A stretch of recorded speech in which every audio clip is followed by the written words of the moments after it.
Hey, welcome to the CMO Whisper Show. I'm your host, Steve Olensky. Part marketing practitioner, part ad agency veteran, part journalist. I was a writer for Forbes for 10 years. I've had so many insightful conversations over the years with business leaders, to athletes, to celebrities, to, of course, CMOs. The only difference now is instead of sharing those insights through written form, I'm doing it this way. My guest this week is Nic Chidiac, Chief Strategy Officer at Razorfish, where he oversees brand and experience strategy.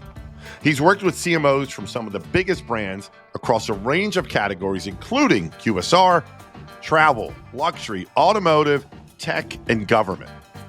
Formerly with Leo Burnett, Nic brings a global lens to his CMO perspective as well, having spent his career working across markets in Europe, Asia, the Middle East, and North America.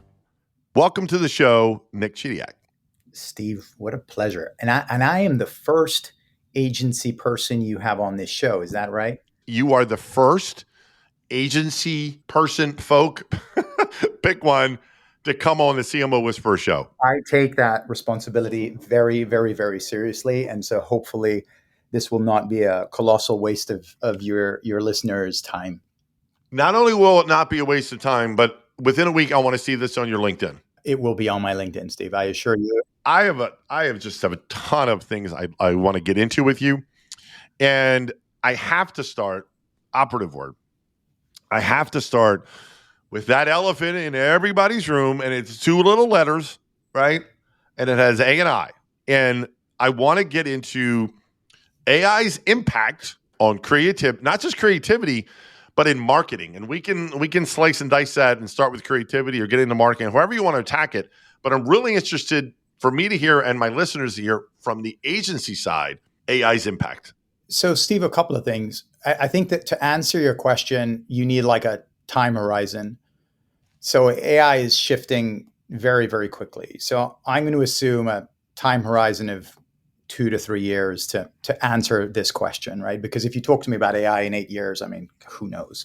I think right now, the tried and true answer I'm sure you're getting is essentially it's reducing waste, reduction in inefficiencies, all that fun stuff. I think the important thing for marketers and for agencies to know is essentially like everyone has these tools, right?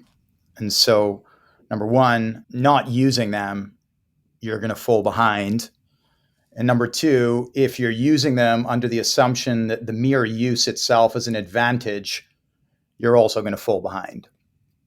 And so the question there is like, how are agencies using these tools imaginatively and creatively? It's not about the tools. If you're dropping in questions to the answers you'd hope for into some type of an AI tool, I mean, you should know that 9 out of 10 people are doing exactly the same thing. So for me, AI, as far as the next 2 to 3 year time horizon, at least strategically speaking, is going to be only as good as the people sitting behind the tools.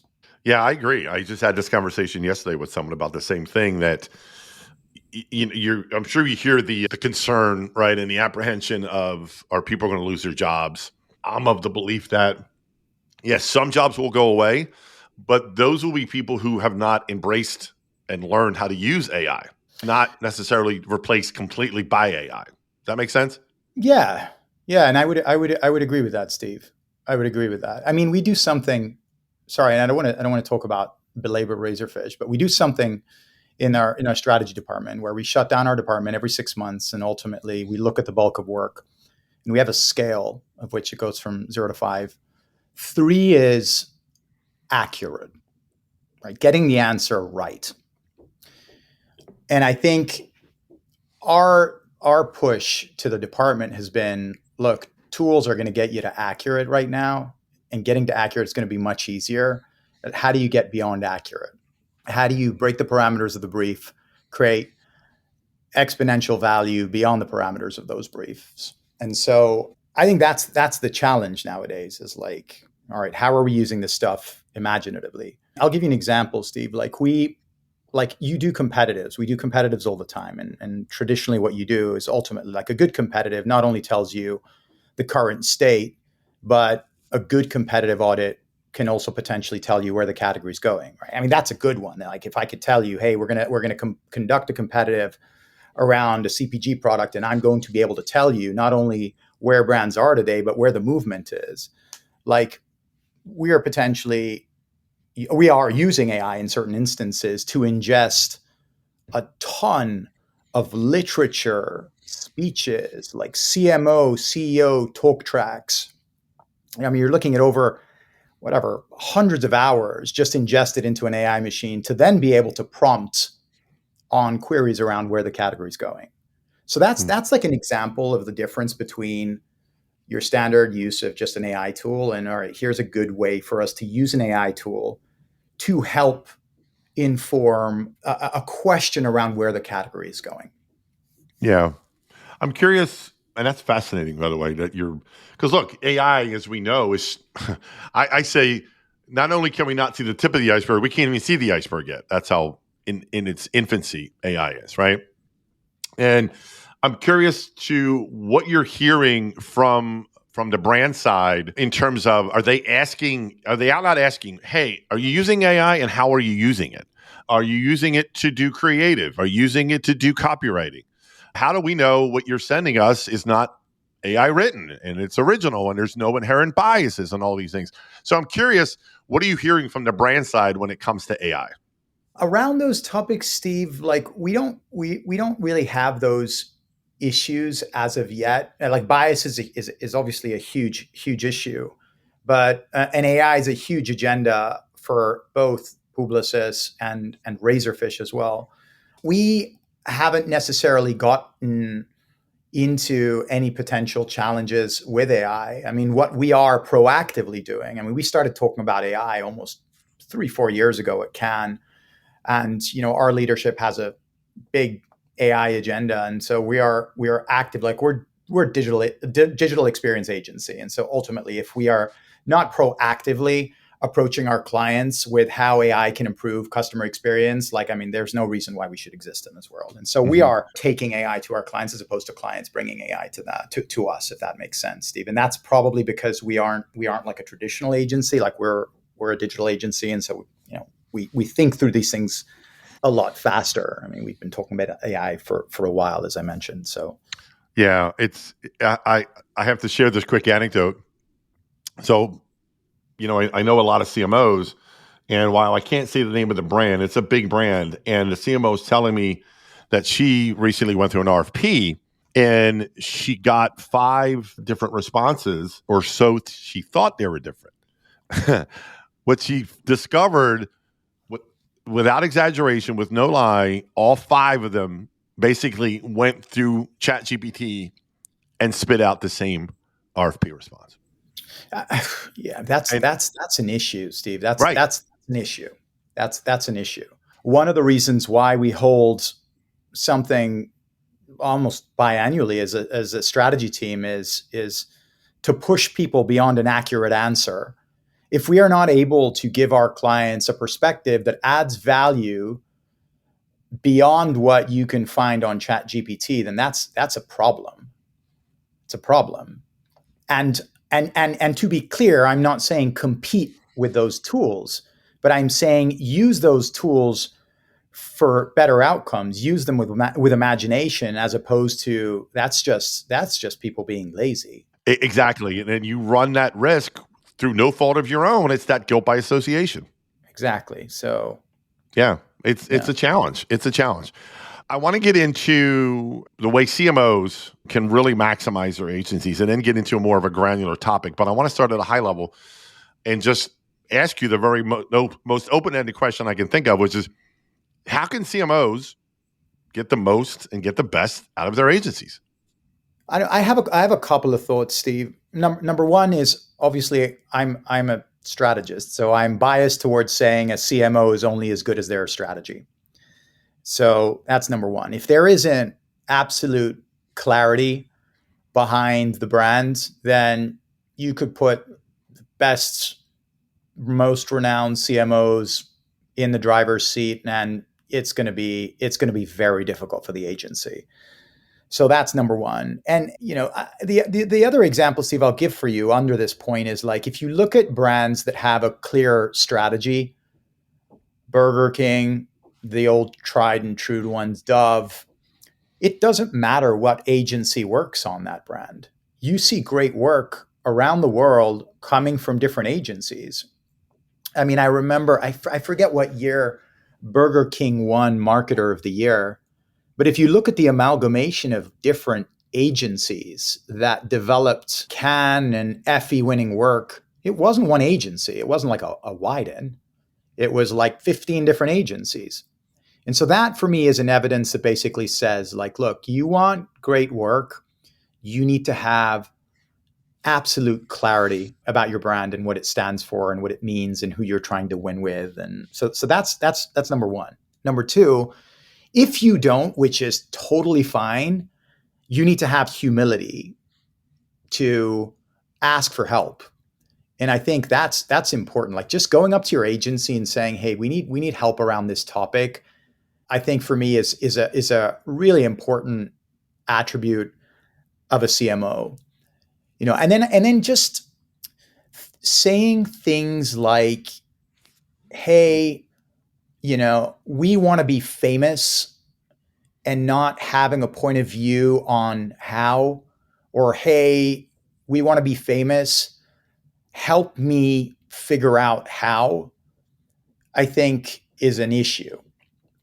Where you have CMOs that say stuff like, put big lofty ambitions, like, I want my brand to be a part of culture, right? And stop there and don't have the humility to say, but I don't know how, or the know-how to say, and here is how. That for me is not helpful for an agency. Right. So you either need, number one, I think what I'm saying is, as I think this through, is either you need a distilled, succinct point of view, number one, or number two, if you don't have it, have the humility to admit you don't have it, rather than thinking your strategy through the agency's creative work. So that's number one. Number two, I think there needs to be a very delicate balance between like tough love and kindness. And I do think every once in a while, a little bit of tough love for an agency that isn't bringing it is important. But there are certain CMOs potentially that believe fear is a motivating factor to get to good work.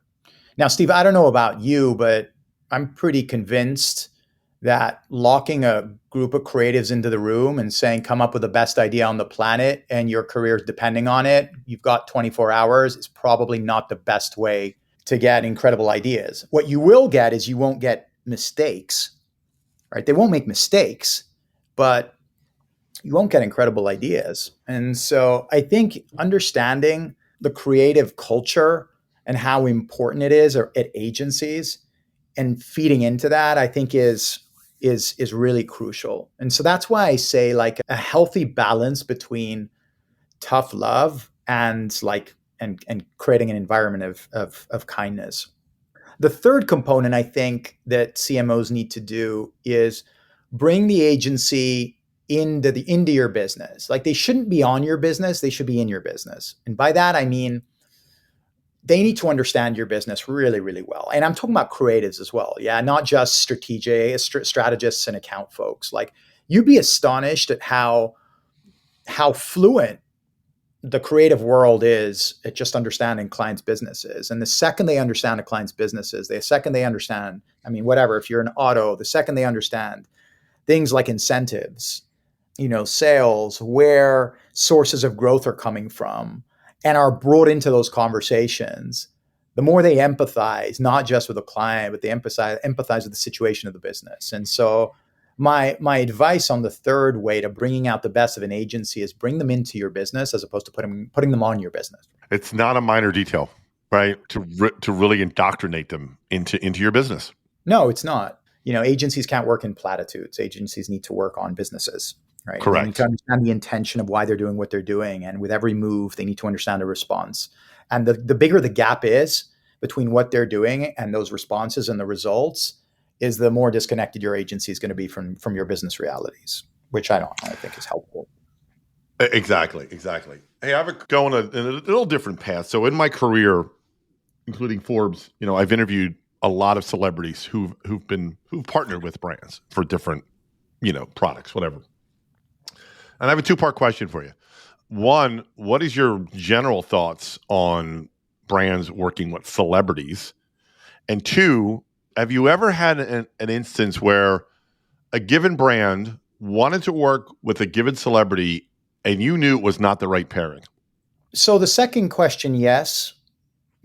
Throughout my career, there's always been a point of view on, a marketer may have a point of view on a given celebrity or a given influencer that we Mm-hmm. feel is like incongruent with where the brand needs to go. So the second question, the short answer is yes.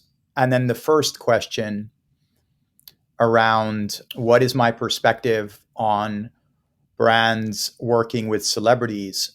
Here's what I don't think it should be. I don't think it should be tactical. I don't think it should be one-offs. My view is a classical, traditional one, which is, look, if you're going to use a celebrity, use them long term, use them with intention, and all the stuff that our good folks at the Ehrenberg Bass talk about, like building out distinctive assets and ensuring that celebrities are being used long term. Talking about the Super Bowl, I think that's a good use of discussion. I think there were some work that used celebrities better than others, Stephen. I don't want to mention names, but I think when celebrities are distracting from what you are trying to say about a product, then they hurt you. And so they become not only they're not a neutral factor. They're inversely correlated with the effectiveness of that brand because they're just distracting. Like it becomes the ad about so and so as opposed to the ad about whatever this feature or whatever this product is meant to be. And so, not an original answer, Steve. It's just like when you think of celebrities, think of them thoughtfully, understand them, understand what exactly you are trying to achieve through them. Are you trying to, I'm making this up, drive up willingness to pay through an association with a celebrity that signals luxury? Are you trying to signal, I don't know, innovation? Are you trying to recruit a younger demographic or an older demographic, with the use of a celebrity? So just having an understanding as opposed to this person's famous and I'd like to work with them, I think is crucial. Yeah, it's we could spend a whole episode talking about. It's a very interesting topic between celebrities, influencers, and when not, and for what brands, right? So we'll table that for part two because it's something I'm very interested in, and I know CMOs struggle or think about it a lot in terms of should I partner with a given celebrity and what will I get out of it? So definitely a very interesting conversation. But I want to get back to CMOs getting the best out of agencies, and you mentioned the word brief earlier, and I know it's I don't want to say a pain point, and I've been in the agency world, so I know what goes into and what can be a struggle. How do you tell the CMO, or in terms of dissecting the brief, what's not working? How do we fix it? How do we make it so it's best for everybody?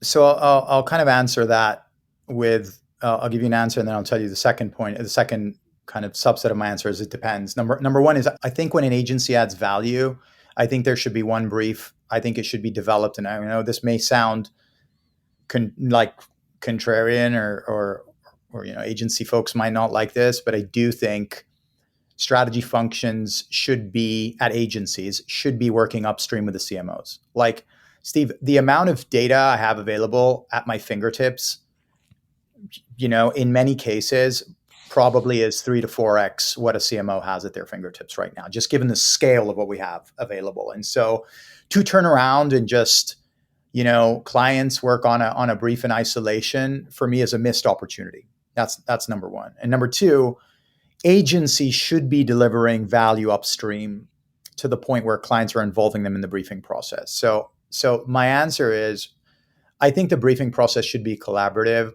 I'm not for the client will write a client brief and then an agency strategist will then take that and then, remove things they don't feel is important and then, put 3 or 4 different, whatever, cultural artifacts in. Like, it works for some people. I think that our function is better served upstream.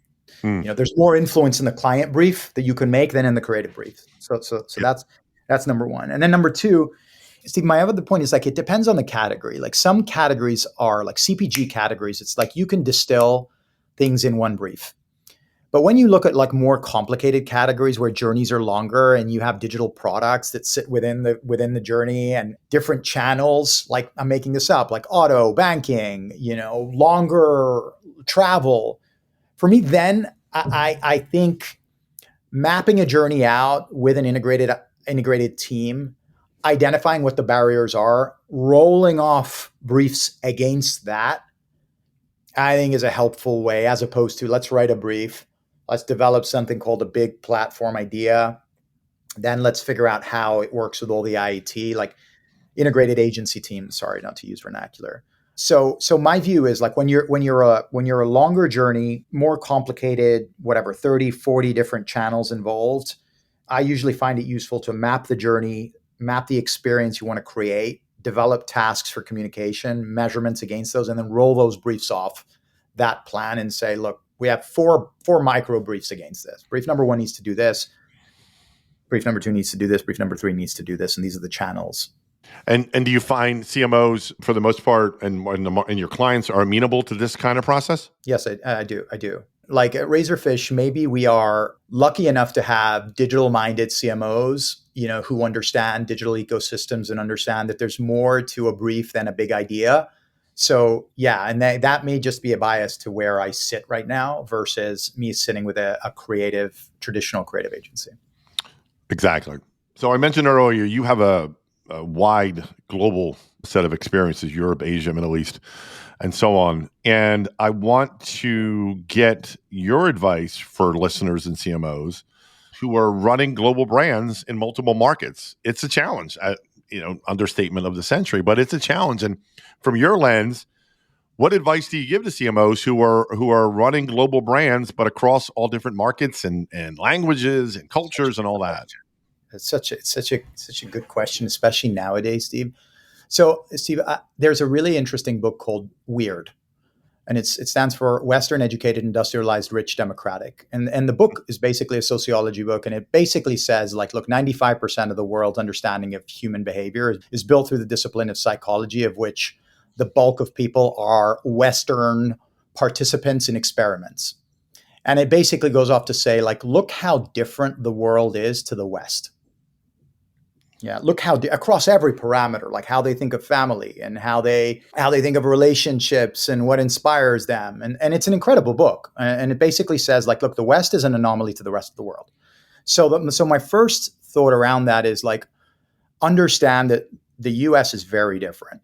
If you look at something basic, Steve, like purpose and values and how much that matters, and you compare data across China and the US, you are looking at 20, 30% spreads between those two markets. That's gigantic.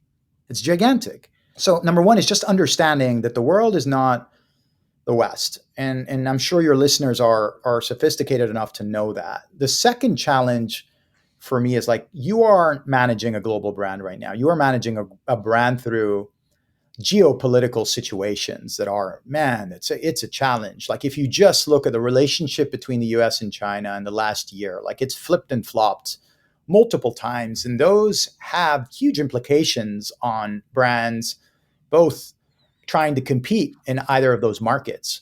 Like, it would be very difficult today, Steve, and I can't, to put myself in the position of a CMO running a US brand in the Middle East with everything going on there.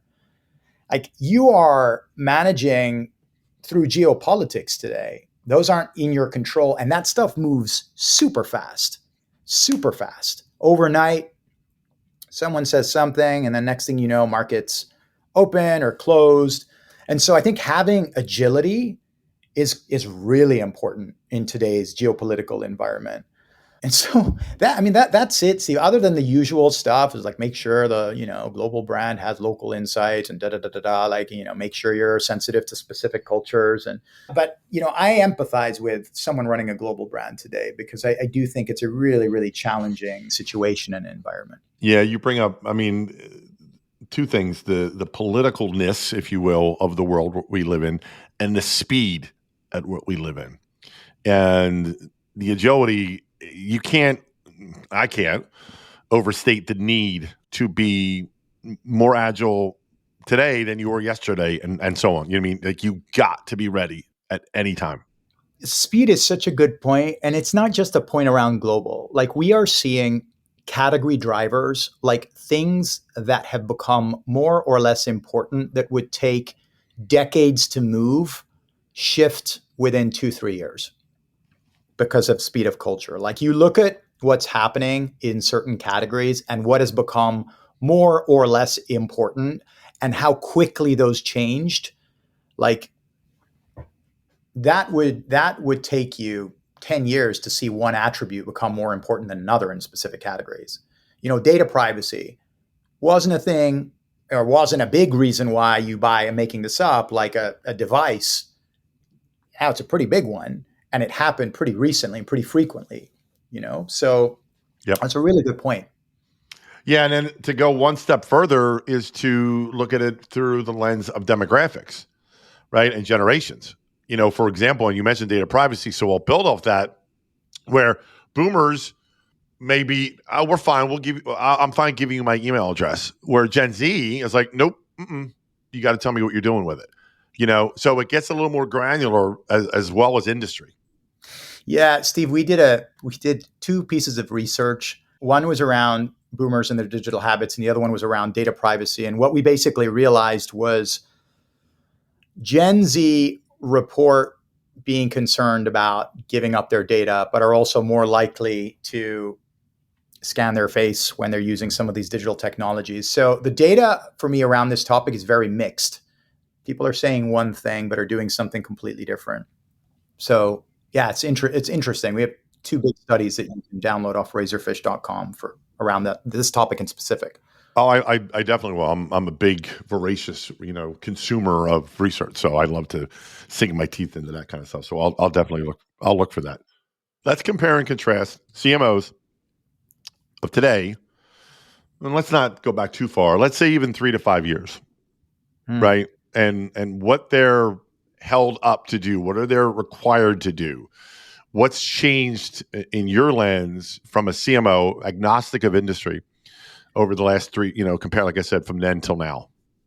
Okay, so I'm not going to talk about the CMO 10 years, now 2.5 years or whatever it is. Like, what I'm going to say is I think the challenge that CMOs are having today potentially is defending the long term, right? Like, yeah, here are the short term results, but also defending activities in the interest of the long term. And so I think that's one challenge. And so CMOs for me who can do that and explain the value of what they're doing in the long run, I think is important.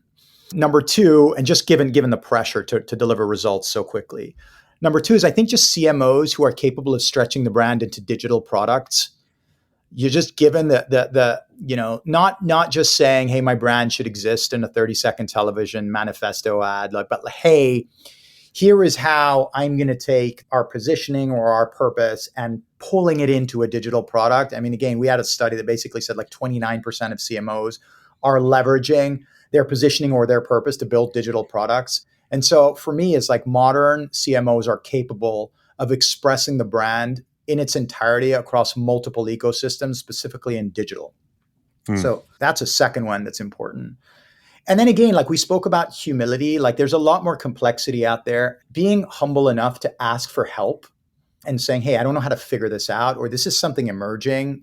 But also, I think conversely is just having like a high bullshit radar as well, Steve, because I think there's a lot of false gods in our industry. There's a lot of narrative that emerges and, polarization of opinions, and purpose is out and now purpose is in so I think just the ability to have humility to look to the outside world, but to also have like a good bullshit radar for like, all right, well, what matters and what doesn't in this very noisy world with multiple points of view about how marketing should or shouldn't work, for me is an important component of the modern CMO. I love the fact that you brought up that, CMOs, whether it's ego, whether it's, imposter syndrome, insecurity, whatever, feel, not all, but some feel like if I ask for help, it makes me look less or makes me look weaker, whatever you want to say. And it's the opposite, because you can't know everything. Impossible. Impossible. I forget what it was. I think it was an article I was reading, and they were basically talking about Nobel Prizes. And they were referencing how Nobel Prizes now are handed to groups, not individuals anymore, just given how much more important collaboration is and how much more emerging technology exists in the world and more emerging disciplines that exist in the world. Like even if you look at Cannes, Lion, and Effie, the names of people on there, they've like expanded. There's more names on a Cannes entry today than ever before, just because there's so many more disciplines involved in certain things. And it's very difficult for a CMO to learn all of this emerging stuff and figure out what's important and what's not important. And, blockchain is a thing last year and now it's less of a thing. And so I think that's it. Just a balance between humility, asking for help, but also having like a good sense of like what is valuable and what is a bit of bullshit. Exactly. So we're coming up against it, and listeners to my show know how I end every episode talking about the album wall behind me. I'm a big album music fan, very eclectic, as you can see, Nic, on the wall behind me. And I always like to tap into, because music's played such a big role in my life. And I always like to ask each guest, is there a certain song lyric? Is there a certain album? Is there a certain concert? Is there a certain anything music related that has a little more meaning for you than others? And why? Steve, you should start with this question in your interviews. You should totally start with this question in the interviews. Oh man, yeah, I have one. It's not profound. It's the lyrics are, "Well, my friends, the time has come to raise the roof and have some fun." Do you know, Steve, as a Motown and an R&B soul lover, where and who that comes from? I don't. It's not coming to me, and I'm embarrassed to say I don't. Lionel Richie, All Night Long. Oh my gosh. I love Lionel Richie, Steve. I've seen him in concert 3 times. My wife and I had our like first wedding dance to that song. So yeah. Oh my God. That's repeat that line again. Well, my friends, the time has come to raise the roof and have some fun. Oh, I think that's just like a metaphor for life, and a metaphor like we work in marketing. This is a fun job. And if we can't have fun in what we do, I mean, why are we in this business, right? That's it. Just a reminder to say that let's have fun in this industry. That's the perfect ending, because I could not have said it any better. Life's short. Have fun. Raise the roof. Love it. Nic Chidiac, thank you so much for joining me. I had an amazing time. You are brilliant. I absolutely want to have you on again if you're game. But until then, thank you again, my friend.